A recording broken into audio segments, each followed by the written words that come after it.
Mke wa Trump akanusha kuwa na uhusiano na Epstein baada ya nyaraka kuibuka. Mke wa rais wa Marekani, Melania Trump, amekanusha vikali madai yanayomhusisha na mfanyabiashara marehemu Jeffrey Epstein pamoja na mshirika wake Ghislaine Maxwell, akiyaita madai hayo kuwa ni uongo na uchafuzi wa jina lake.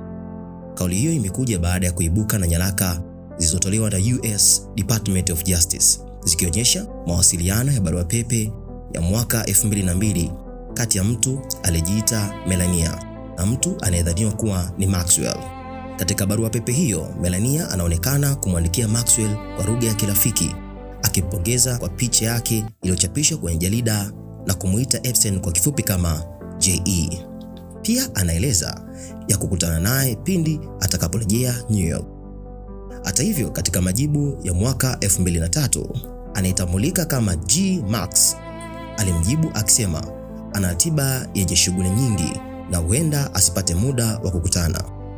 Pamoja na kuibuka kwa mawasiliano hayo, Melania Trump amesisitiza kuwa hakuwahi kuwa na urafiki wala uhusiano wa karibu na Epstein au Maxwell. Amesema barua pepe hiyo ilikuwa ni mawasiliano ya kawaida tu yasiyo na uzito wowote. Jibu langu la barua pepe haliwezi kutafsiri kama kitu zaidi ya mawasiliano ya kawaida, amesema.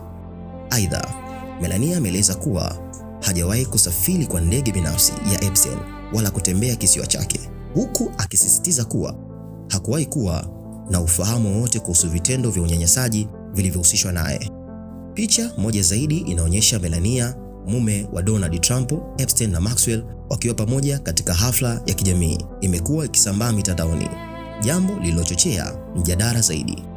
Hata hivyo, wachambuzi wa masuala ya kisheria na siasa wanasema kuwa hadi sasa ushahidi uliopo unaonyesha uwepo wa mawasiliano ya kijamii tu bila uthibitisho wa uhusiano wa karibu au kuhusika kwa namna yoyote katika vitendo vya uhalifu.